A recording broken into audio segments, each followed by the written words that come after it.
The women's team earned their 5th NCAA Midwest regional title today in Peoria, and with Bethany Brown and Margaret Connolly resting for the national meet next week, they relied on another big finish from Katie Moen and Crystal Nelson. They didn't have the first-second finish that they had at the Big 12 meet 2 weeks ago.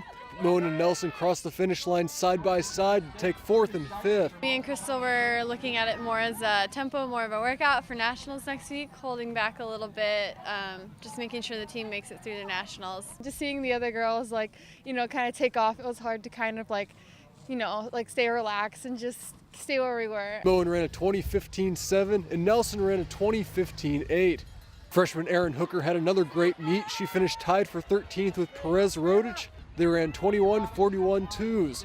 Even though the Cyclones didn't have the same explosive performance as they had at the Big 12 meet, they finished with a 66 and beat second place Minnesota by more than 50 points. I've been in the opposite position before where I was really battling and fighting for an automatic spot in my coaching career, so I can tell you this is so great. For a minute there I thought we might have been too relaxed at the starting line. We were all over the place. We didn't have our stuff. The men's team didn't earn the second place finish that they needed for an automatic national qualifying bid, but they finished 3rd ahead of Big 12 rival Oklahoma. Our 3rd place finish was our best effort. Our strategy going into the race from a mental perspective was just don't wake up tomorrow morning with any regrets. And I think they accomplished that. I mean, they ran really tough. They never gave up. Dan Kurtz had another outstanding race. He finished 5th with a 30:16.4 and earned an individual bid to Terre Haute.